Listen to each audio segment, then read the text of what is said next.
अस्सलाम वालेकुम dear students. आज हम एक नया chapter D and F block element start करने लगे हैं। और बच्चों, आप लोगों के बहुत ज़्यादा कमेंट्स थे कि डी और f block element sir chapter पढ़ाएं, तो आज मैंने चैप्टर स्टार्ट कर दिया है। इंशाल्लाह बहुत मज़े का चैप्टर है और बहुत इंपॉर्टेंट चैप्टर है, कंसेप्चुअल चैप्टर है, इसलिए इसके आप शुरू से लेक्चर जब देखेंगे तो आपके कंसेप्ट तब बनेंगे बच्चों। इंशाल्लाह बड़े मज़े से चैप्टर आपको समझ आएगा। तो हम अपने लेक्चर को स्टार्ट करते हैं। हमारे पास बच्चों कुछ डेफिनेशंस हैं जो कि मैंने आपकी आसानी के लिए लिख दी हैं। सबसे पहले डी और एफ ब्लॉक एलिमेंट में डिफाइंड ट्रांजिशन एलिमेंट अगर आ जाए तो क्या होते हैं। हमें पता है बच्चों, वो एलिमेंट्स जिनका आउटर मोस्ट ऑर्बिटल डी या एफ हो, जब हम उनके इलेक्ट्रॉनिक कन्फिग्रेशन लिखें तो उनका आउटर मोस्ट ऑर्बिटल डी या एफ हो, लेकिन वो फुल फिल्ड ना हो बल्कि वो पार्शियली फिल्ड हो या इनकम्प्लीट हो, यानी डी में इलेक्ट्रॉन पूरे ना हो या एफ में इलेक्ट्रॉन पूरे ना हो, तो उन एलिमेंट्स को हम ट्रांजिशन एलिमेंट्स कहते हैं। ऐसे एलिमेंट जिनका आउटर मोस्ट ऑर्बिटल डी या एफ हो लेकिन वो इनकम्प्लीट हो, चाहे वो एटॉमिक फॉर्म में हो चाहे वो पॉसिबल ऑक्सीडेशन स्टेट फॉर्म जिसको हम आयनिक स्टेट फॉर्म कहते हैं उसमें मौजूद हो, उन एलिमेंट को ट्रांजिशन एलिमेंट्स कहते हैं। जैसे मैंने आपके सामने डेफिनेशन लिखी, elements in which outer most orbital d और f is incomplete in atomic और ionic state is called transition element. उस एलिमेंट को हम ट्रांजिशन एलिमेंट कहेंगे या वो एलिमेंट्स ट्रांजिशन एलिमेंट्स कहलाएंगे। अब हमारे पास बच्चों अगर हम कहें इनको हम ट्रांजिशन एलिमेंट्स कहते हैं, जैसे हमारे पास इस वक्त देखें तो आयरन है, इसके इलेक्ट्रॉनिक एटॉमिक नंबर 26 है। इसके इलेक्ट्रॉनिक कन्फिग्रेशन लिखें तो 1s2 2s2 2p6 3s2 3p6 4s2 और 3d6 होगा। अब देखो बच्चों, d फुल फील्ड कब होता है? जब d में 10 इलेक्ट्रॉन हो।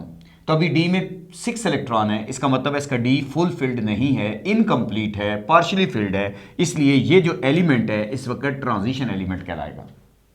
अब इसकी जो पॉसिबल ऑक्सीडेशन स्टेट फॉर्म है, चाहे +2 ले लें चाहे +3 ले लें, जिसको हम आयनिक स्टेट भी कहते हैं, तो आयनिक फॉर्म में जब इसकी इलेक्ट्रॉनिक कन्फिग्रेशन लिखी गई तो 1s2 2s2 2p6 3s2 3p6 और फिर बच्चों 3 इलेक्ट्रॉन निकालने थे तो 2 इलेक्ट्रॉन तो 4s से लॉस हो गए और 1 इलेक्ट्रॉन जो है वो 6d से लॉस हुआ, 3d6 से लॉस हुआ, तो इसमें 3d5 हो गया।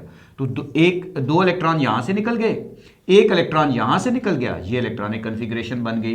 क्योंकि जब भी इलेक्ट्रॉन निकाला जाता है बच्चों, वैलेंस शेल से निकाला जाता है, वैलेंस ऑर्बिटल से नहीं निकाला जाता, इसलिए इसका वैलेंस शेल देखो, ये चौथा शेल है और ये तीसरा शेल है, तो इसलिए इस शेल से इलेक्ट्रॉन निकलेंगे और इसके बाद जब 2 इलेक्ट्रॉन यहां से निकल जाएंगे तो 3 इलेक्ट्रॉन निकालने थे, तो 1 इससे निकाल दिया। अभी भी डी जो है वो पार्शियली फिल्ड है यानी इनकम्प्लीट है, इसको हम ट्रांजिशन एलिमेंट कहते हैं।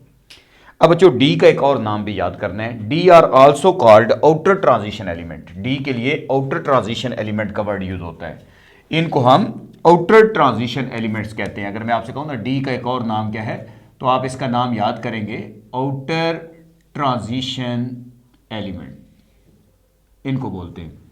और एफ का एक और नाम क्या है बच्चों? एफ को ट्रांजिशन तो कहते ही हैं लेकिन हम इनको एक और नाम भी देते हैं, इनको हम कहते हैं inner transition elements. Inner transition element, TE transition element के लिए सिंबल है। तो ये हमारे पास डेफिनेशन हमें क्लियर है कि वो एलिमेंट जिनका आउटर मोस्ट ऑर्बिटल डी या एफ हो, चाहे वो एटॉमिक फॉर्म में हो चाहे वो आयनिक फॉर्म में हो, लेकिन उनका डी और एफ ऑर्बिटल इनकम्प्लीट हो, उनको हम ट्रांजिशन एलिमेंट कहते हैं। हमारे पास इस डेफिनेशन के मुताबिक, जैसे मैंने आयरन को आपको समझाया कि ये एक ट्रांजिशन एलिमेंट है। नेक्स्ट हमारी बुक में एक क्वेश्चन है बच्चों, शॉर्ट क्वेश्चन अक्सर पेपर में आता भी है, इंपॉर्टेंट है। ये शॉर्ट क्वेश्चन पेपर में पूछा भी जाता है कि why are they called transition element, इनको ट्रांजिशन क्यों कहते हैं बच्चों? इनको ट्रांजिशन इसलिए कहते हैं कि आपने पीरियोडिक टेबल का स्केच तो देखा है, पीरियोडिक टेबल के लेफ्ट साइड पे एस ब्लॉक एलिमेंट्स हैं, राइट साइड पे पी ब्लॉक एलिमेंट्स हैं, सेंटर में डी ब्लॉक एलिमेंट्स हैं और इसके बॉटम में एफ ब्लॉक एलिमेंट्स पड़े हुए हैं। तो अगर पीरियोडिक टेबल के स्केच को देखें तो लेफ्ट साइड पे एस ब्लॉक जिनको हम मेटल्स कहते हैं, राइट साइड पे पी ब्लॉक जिनको हम नॉन मेटल्स कहते हैं। तो बच्चों ये इन बिटवीन आते हैं, सेंटर में आते हैं, तो सेंटर का मतलब होता है ट्रांजिशन, ट्रांजिशन का मतलब हम सेंटर लेते हैं। तो मैं अगर आपसे कहूं कि इनको ट्रांजिशन क्यों कहते हैं तो आप कह सकते हैं कि सर इनको आप ट्रांजिशन इसलिए कह सकते हैं क्योंकि ये एस ब्लॉक और पी ब्लॉक के सेंटर में एग्जिस्ट करते हैं और फिर इनकी जो प्रॉपर्टीज होती हैं, कुछ इनकी प्रॉपर्टीज एस ब्लॉक एलिमेंट्स यानी जो मेटल्स हैं उनसे मैच होती हैं, और कुछ इनकी प्रॉपर्टीज जो है वो नॉन मेटल एलिमेंट्स यानी पी ब्लॉक एलिमेंट्स से मैच होती हैं, इसलिए इनको ट्रांजिशन बोलते हैं। ठीक है, तो इसके लिए वर्डिंग मैंने थोड़ी सी आसान सी लिख दी कि they are called transition element because they are located between s and p block elements and their properties are in between metals of S block and non metals of P block elements। इनकी properties S block और P block के centre में होती हैं, इनकी properties दोनों से match करती हैं, इसलिए हम इनको ट्रांजिशन एलिमेंट्स कहते हैं। तो why are they called transition element? Because they exist between S and P block elements and their properties are in between S and P block elements. इनकी प्रॉपर्टीज S से भी मैच होती हैं, P से भी मैच होती हैं, इसलिए इनको ट्रांजिशन एलिमेंट्स कहते हैं। अब इसमें डी भी शामिल हैं, इसमें एफ भी शामिल है। अब अगर हम कहें सीरीज ऑफ ट्रांजिशन एलिमेंट्स कितनी है, तो बच्चों डी ब्लॉक एलिमेंट्स को हम एक और नाम देते हैं आउटर ट्रांजिशन एलिमेंट। तो D block element consist of 4 series. उसकी जो पहली सीरीज है उसका नाम है फर्स्ट आउटर ट्रांजिशन सीरीज, क्योंकि डी ब्लॉक एलिमेंट को आउटर ट्रांजिशन बोलते हैं। तो फर्स्ट आउटर ट्रांजिशन सीरीज, इसका एक और नाम 3D सीरीज भी होता है, क्योंकि जैसे मैं आपसे कहूं कि इस एलिमेंट का ताल्लुक किस सीरीज से है, तो इसके आखिर में देखो 3D नजर आ रहा है आपको, तो इसलिए जब 3D सीरीज आखिर में 3D नजर आ रहा है तो इसका ताल्लुक 3D सीरीज से है, यानी first outer transition element first outer transition series से इसका ताल्लुक है। अब इस फर्स्ट आउटर ट्रांजिशन सीरीज जो है वो कहाँ से शुरू होती है? ये स्कैंडियम से शुरू होती है और जिंक पे ख़त्म होती है। एटॉमिक नंबर 21 से एटॉमिक नंबर 30 तक जाती है और इसमें 10 एलिमेंट आते हैं। स्कैंडियम आपके पास है, इसी तरीके से बच्चों टाइटेनियम, वेनेडियम, क्रोमियम के बाद मैग्नीज, फिर आयरन, कोबाल्ट, निकल, कॉपर और जिंक, यहाँ तक चली जाती है। तो ये फर्स्ट आउटर ट्रांजिशन सीरीज कहलाती है। अब सेकंड आउटर ट्रांजिशन सीरीज, ये यट्रियम जिसको वाई से डिनोट करते हैं 39 एटॉमिक नंबर से कैडमियम तक जाती है, एटॉमिक नंबर 48 तक जाती है। अब इसके आखिर में इनमें से किसी भी एलिमेंट की, इस रेंज में जितने भी एलिमेंट्स हैं उनकी में से किसी के एलिमेंट के इलेक्ट्रॉनिक कन्फिग्रेशन लिख के देख करें, ये भी 10 एलिमेंट्स बनते हैं बच्चों, तो इनके किसी भी एलिमेंट्स के इलेक्ट्रॉनिक कन्फिग्रेशन लिख के चेक करेंगे तो आखिर में 4D आएगा, इसलिए इसको 4D सीरीज बोलते हैं। अब थर्ड हमारे पास है आउटर ट्रांजिशन सीरीज। ये लेंथेनम से शुरू होती है यानी 57 एटॉमिक नंबर से शुरू होती है और मरकरी तक जाती है यानी एटॉमिक नंबर 80 तक जाती है। और इसमें से किसी भी एलिमेंट के इलेक्ट्रॉनिक कन्फिग्रेशन लिखी जाए तो उसके आखिर में 5D ऑर्बिटल आता है, इसलिए इसको 5D सीरीज भी बोलते हैं।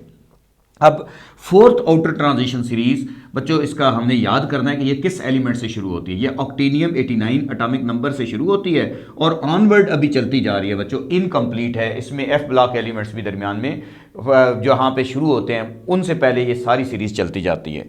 अब हमारे पास एफ ब्लॉक एलिमेंट्स की कितनी सीरीज होती है? F block element consist of 2 series. D block element consist of 4 series, एक का नाम 3D, एक का नाम 4D, एक का नाम 5D और एक का नाम 6D सीरीज है।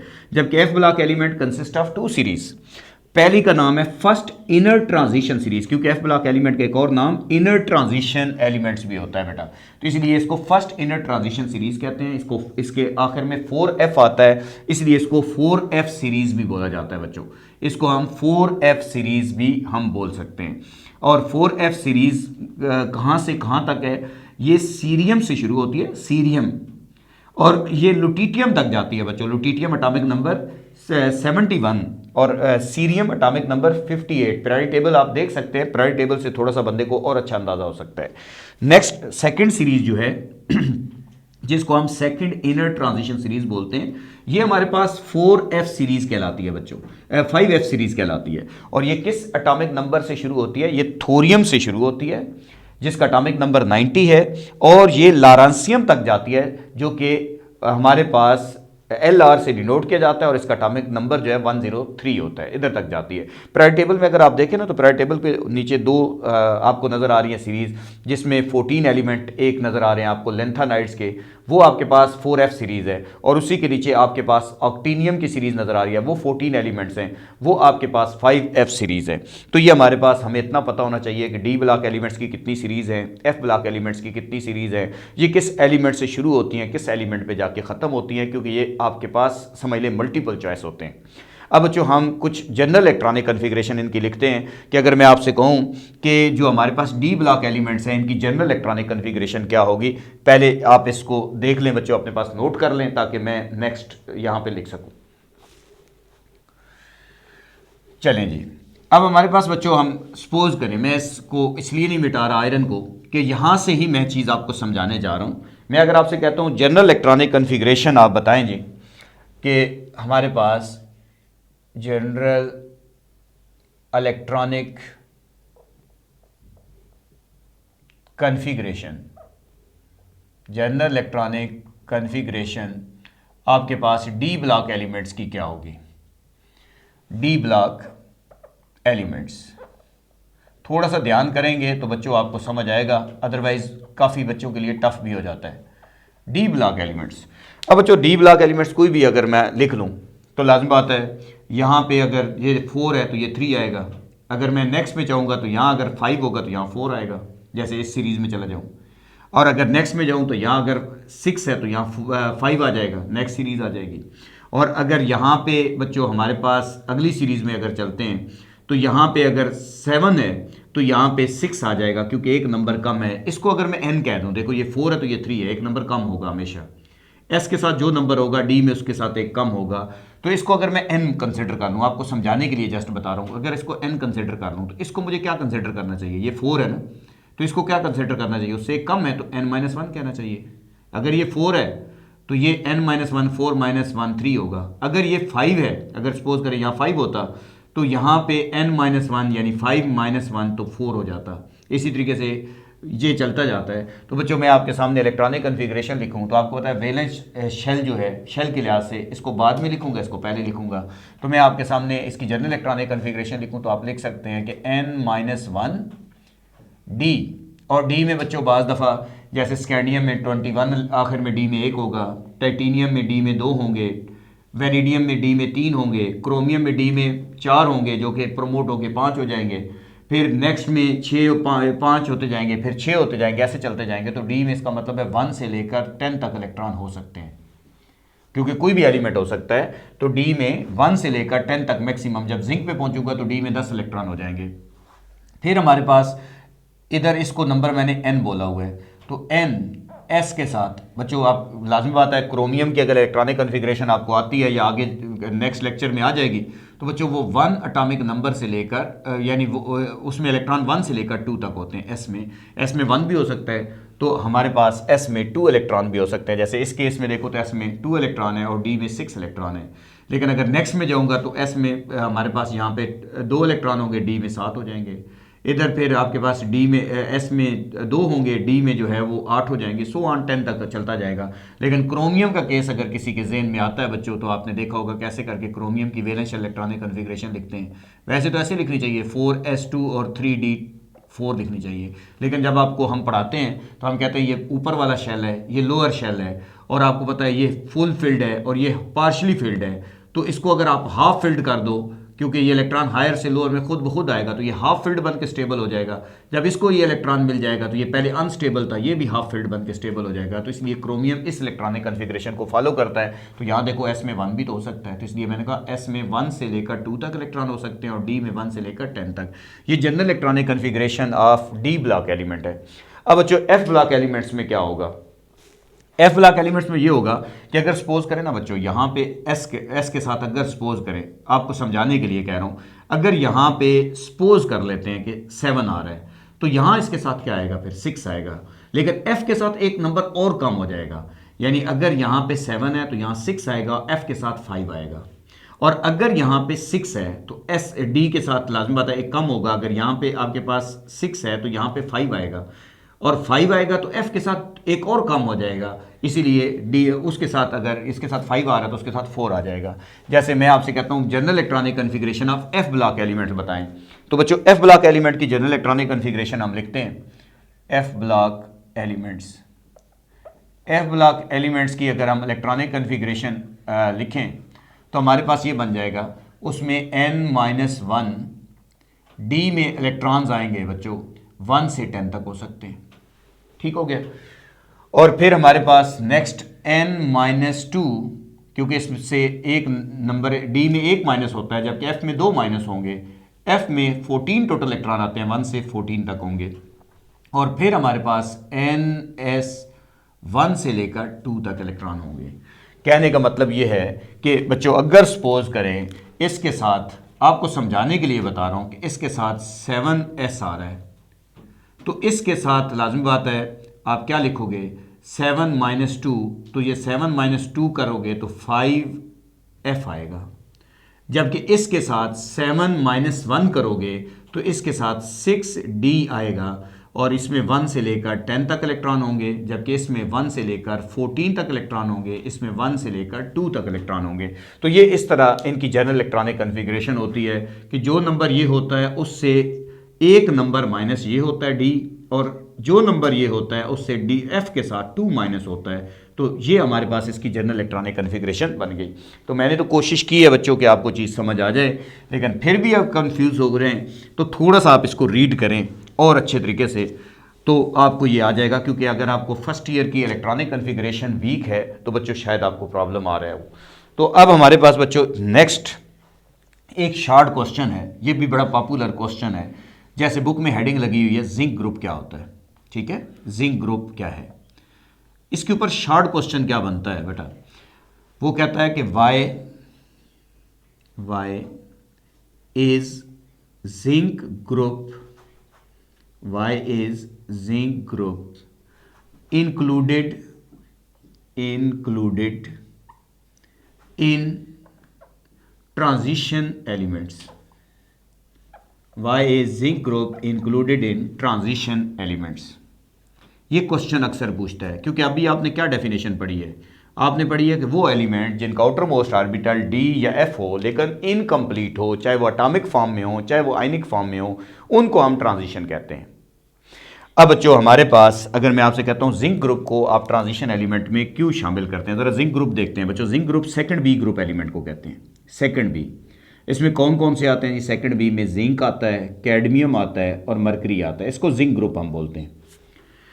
अगर आप इसकी वैलेंस शेल इलेक्ट्रॉनिक कन्फिग्रेशन लिखें, वैलेंस शेल में ये बन जाएगा जी 4s2 और 3d10 होती है इसकी वैलेंस शेल इलेक्ट्रॉनिक कन्फिग्रेशन। इसकी वैलेंस शेल इलेक्ट्रॉनिक कन्फिग्रेशन होती है 5s2 और 4d10 होती है। इसकी इलेक्ट्रॉनिक कन्फिग्रेशन 6s2 और 5d10 होती है। इसका तल्लक 3d सीरीज से है, इसका तल्लक 4d से है और इसका 5d सीरीज से है। अब इनका तो d फुलफिल्ड है, तो आपने तो कहा है कि वो एलिमेंट जिनका आउटर मोस्ट ऑर्बिटल डी या एफ हो लेकिन इनकम्प्लीट हो, ये तो कंप्लीट हो गया, तो इसलिए देखो इनको ट्रांजिशन नहीं होना चाहिए। अगर आप इनको आयनिक फॉर्म में लेके जाते हैं, आयनिक फॉर्म क्या है इनकी, आपको पता है सेकंड ग्रुप एलिमेंट है, +2 चार्ज भी शो करेंगे, ये +2 में लिखें, इसको भी +2 में अगर लिखें और इसको भी आप +2 में लिखें। अब अगर आप जाते हैं तो इनके वैलेंस शेल से इलेक्ट्रॉन निकलेगा, ये तो आपको पता है कि ये तो ऑर्बिटल अंदर वाला है 3 है और ये 4 है, ये चौथा शेल है, ये तीसरा, तो वैलेंस शेल से इलेक्ट्रॉन निकलता है, वैलेंस ऑर्बिटल से इलेक्ट्रॉन नहीं निकलता।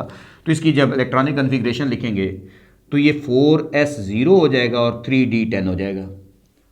इसकी valence shell electronic configuration ion की बनेगी तो 5s0 हो जाएगा और 4d10 हो जाएगा, क्योंकि वैलेंस शेल 5s बन रहा है, उस शेल से इलेक्ट्रॉन निकलेगा। इसका छठा शेल से इलेक्ट्रॉन निकलेगा, ना कि पांचवें शेल से इलेक्ट्रॉन निकलेगा। अब हमारे पास इसके साथ आ जाएगा 6s0 और 4d10 हो जाएगा। तो देखो जब ये एटॉमिक फॉर्म में है तो d ऑर्बिटल फुलफिल्ड है, जब ये आयनिक फॉर्म में है या पॉसिबल ऑक्सीडेशन स्टेट फॉर्म में तो d ऑर्बिटल फुलफिल्ड है। तो डेफिनेशन के मुताबिक तो इनको ट्रांजिशन नहीं होना चाहिए, क्योंकि ट्रांजिशन एलिमेंट वो होते हैं जिनका आउटर मोस्ट ऑर्बिटल d या f हो, लेकिन वो चाहे एटॉमिक में हो चाहे आयनिक फॉर्म में, उनका d ऑर्बिटल या f ऑर्बिटल इनकम्प्लीट होना चाहिए, जबकि ये तो कंप्लीट आ रहा है। तो फिर बच्चों इसको, इस ग्रुप को ट्रांजिशन में हम क्यों लिखते हैं, इसलिए कि ट्रांजिशन एलिमेंट की कुछ प्रॉपर्टीज़ होती हैं बेटा। जैसे ट्रांजिशन एलिमेंट की मेन 3 प्रॉपर्टीज़ हैं। Number 1, transition element complex compound बनाता है। Number 2, transition element coloured compound बनाता है। नंबर 3, उसकी ऑक्सीडेशन स्टेट 1 से ज़्यादा होती है। अगर कोई भी एलिमेंट ये तीनों प्रॉपर्टीज़ को फॉलो करे वो टिपिकल ट्रांजिशन एलिमेंट है, प्योर ट्रांजिशन एलिमेंट है। अगर इन तीनों में से एक प्रॉपर्टी भी वो मिस कर जाए तो वो नॉन टिपिकल ट्रांजिशन एलिमेंट है। वो ट्रांजिशन तो हो सकता है लेकिन वो प्योरली ट्रांजिशन नहीं हो सकता, वो नॉन टिपिकल। तो बच्चों इसके मुताबिक देखा जाए तो इनका डी फुल फिल्ड है, इसलिए इनके कंपाउंड कलर्ड नहीं होंगे, क्योंकि जिनका डी पार्शियली फिल्ड होता है उनके कंपाउंड कलर्ड होते हैं। फिर इसकी ऑक्सीडेशन स्टेट 1 से ज़्यादा नहीं होगी, क्योंकि इनका डी ऑर्बिटल बॉन्डिंग में हिस्सा नहीं ले रहा, इसलिए ऑक्सीडेशन स्टेट भी 1 से ज़्यादा नहीं है, एक ही ऑक्सीडेशन स्टेट है। फिर इनको ट्रांजिशन में क्यों लिखते हैं बच्चों, आप बुक में एक लाइन देखोगे, they are called transition element because they form complexes with ammonia, halide and amine. ये जो एलिमेंट्स हैं ये कम्प्लेक्स कंपाउंड बनाते हैं, पेचीदा कंपाउंड बनाते हैं। आगे जाके हम पढ़ेंगे कम्प्लेक्स कंपाउंड क्या होते हैं, लेकिन ये कम्प्लेक्स कंपाउंड बनाते हैं किसके साथ? अमोनिया के साथ, हैलाइड के साथ और अमाइंस के साथ। इसलिए आप इनको ट्रांजिशन एलिमेंट कहते हैं। तो बच्चों हम एक दफ़ा फिर रिवाइज करते हैं कि जिंक ग्रुप को ट्रांजिशन एलिमेंट क्यों कहते हैं। जिंक ग्रुप को इसलिए ट्रांजिशन एलिमेंट कहते हैं हालांकि इनका डी ऑर्बिटल एटॉमिक फॉर्म में और आयनिक फॉर्म में, दोनों फॉर्म में कंप्लीट है, लेकिन क्योंकि इनके अंदर सिर्फ एक प्रॉपर्टी मौजूद है कि they form complex compound with ammonia, halide and amine, therefore they are called transition element, but they are not purely transition element, they are non typical transition element. ये भी याद रखें, मैं आगे टॉपिक पढ़ाऊंगा नॉन टिपिकल और typical में क्या फ़र्क होता है। तो ये हमारे पास है। तो बच्चों इस क्वेश्चन को भी आपने नोट कर लेना है, नोट्स मेरे ऑलरेडी अवेलेबल हैं, वहाँ पे वर्डिंग आपको मिल जाएगी, क्योंकि मैं एक एक लाइन लिखूंगा तो बहुत टाइम कंज्यूम होता है। नेक्स्ट मेरे पास है बच्चों कोइनेज मेटल्स, यानी फर्स्ट बी ग्रुप एलिमेंट को ट्रांजिशन क्यों कहते हैं, इसको भी समझते हैं। हमारे पास है जी coinage metal. Coinage metals, coinage metal किन ग्रुप एलिमेंट्स को कहते हैं? एक तो याद रहे बच्चों 1b ग्रुप एलिमेंट्स को कहते हैं। जो 1b ग्रुप एलिमेंट्स हैं उनको हम कोइनेज मेटल कहते हैं। इसके ऊपर अक्सर शॉर्ट क्वेश्चन आता है, why are coinage metal are, why are coinage metals are transition element, transition elements. ये आपसे पूछ सकता है कि why are coinage metal are transition element, why are coinage metals transition elements. ये ट्रांजिशन एलिमेंट्स क्यों हैं बच्चों? 1b ग्रुप एलिमेंट को ट्रांजिशन इसलिए कहते हैं, पहले तो 1b ग्रुप एलिमेंट के नाम याद करते हैं। 1b में क्या आता है? कॉपर, सिल्वर, गोल्ड, ये आते हैं। कॉपर, सिल्वर और गोल्ड, Au, ये आते हैं। अगर इनकी वैलेंस इलेक्ट्रॉनिक कन्फिग्रेशन लिखें तो इसकी वैलेंस इलेक्ट्रॉनिक कन्फिग्रेशन ये बनती है 4s2 और 3d बननी चाहिए 3d9, लेकिन हम ऐसे लिखते नहीं हैं क्योंकि ये फुल फिल्ड है और ये आपके पास पार्शियली फिल्ड है। ये स्टेबल है, ये अनस्टेबल है, इसलिए इसको हाफ फिल्ड बन के स्टेबल किया जाता है और इसको भी फुल फिल्ड बन के स्टेबल किया जाता है। बच्चों अगर किसी को इलेक्ट्रॉनिक कन्फिग्रेशन पे प्रॉब्लम है तो पहले इलेक्ट्रॉनिक कन्फिग्रेशन का लेक्चर क्लियर करें, फर्स्ट ईयर में मेरा ऑलरेडी लेक्चर मौजूद है ये।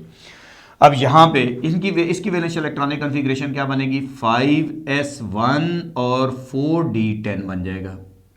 इसकी इलेक्ट्रॉनिक कन्फिग्रेशन क्या बनेगी? 6s1 और 5d10 बन जाएगा। एटॉमिक फॉर्म में तो इनका डी फुल फिल्ड है। इसका मतलब यह है कि ट्रांजिशन एलिमेंट की प्रॉपर्टी थी कि जिनका आउटर मोस्ट ऑर्बिटल डी या एफ हो, लेकिन एटॉमिक और आयनिक फॉर्म में से डी जो होना चाहिए वो आपके पास पार्शियली फिल्ड होना चाहिए। लेकिन अगर ये आयनिक फॉर्म है, क्योंकि फर्स्ट बी ग्रुप एलिमेंट है, इनमें से कॉपर जो है वो +2 वाले कंपाउंड भी बनाता है, सिल्वर +2 वाले कंपाउंड बनाता है, कम्प्लेक्सेस बनाता है, और Au जो है ये +3 वाले कंपाउंड बनाता है। अब मैं इसमें से दो इलेक्ट्रॉन निकालने हैं, तो एक तो 4s से निकल जाएगा क्योंकि वैलेंस शेल से पहले इलेक्ट्रॉन निकलेगा। अब एक और निकालना है, +2 है तो एक और निकालना है, तो 3d9 हो जाएगा। तो देखो 3d9 पार्शियली फिल्ड हो गया। अब पार्शियली फिल्ड होने की वजह से ये ट्रांजिशन एलिमेंट में शामिल हो गया। अब इसमें आते हैं तो ये 4s0 हो गया, 2 इलेक्ट्रॉन निकालने थे तो एक इधर निकालना पड़ेगा, 4d9 हो जाएगा। अब इसमें आते हैं तो ये +3 शो करता है तो 4s0 हो गया, आपको पता है एक इलेक्ट्रॉन इधर से निकल गया, एक इधर से भी आपने क्या +3 है तो 2 निकालने पड़ेंगे। तो अब आपके पास ये आ जाएगा 5d8 हो जाएगा। अब अगर आप देखें तो एटॉमिक फॉर्म में इनका डी ऑर्बिटल फुल फिल्ड है, लेकिन आयनिक फॉर्म जिसको आप पॉसिबल ऑक्सीडेशन स्टेट फॉर्म कहते हैं, इनका डी ऑर्बिटल इनकम्प्लीट है। इसलिए ये ट्रांजिशन एलिमेंट की तमाम प्रॉपर्टी शो कर सकते हैं, यानी इनके कंपाउंड कलर्ड होंगे, ये एक से ज़्यादा ऑक्सीडेशन स्टेट शो करेंगे और ये कम्प्लेक्स कंपाउंड बनाएंगे। ये प्योरली ट्रांजिशन एलिमेंट है, ये नॉन टिपिकल नहीं है, ये टिपिकल ट्रांजिशन एलिमेंट है। जबकि इनको मैंने क्या कहा था बच्चों, देखो दोनों फॉर्म में इनमें से कोई ऑप्शन इनके पास नहीं था, इसलिए बच्चों ये हमारे पास ओवरऑल क्या कहलाएंगे, नॉन टिपिकल, जबकि ये आपके पास क्या कहलाएंगे, टिपिकल। बच्चों जिसका डी ऑर्बिटल या एफ ऑर्बिटल ना आयनिक फॉर्म में पार्शियली फिल्ड हो जाए, वो तमाम ट्रांजिशन एलिमेंट की प्रॉपर्टी शो कर सकता है, चाहे वो एटॉमिक फॉर्म में बेशक ना हो, आयनिक फॉर्म में जब भी हो जाएगा वो तमाम प्रॉपर्टी शो कर पाएगा। तो ये हमारे पास है बच्चों। इंशाल्लाह नेक्स्ट लेक्चर हम यहीं से शुरू करेंगे। Thank you very much.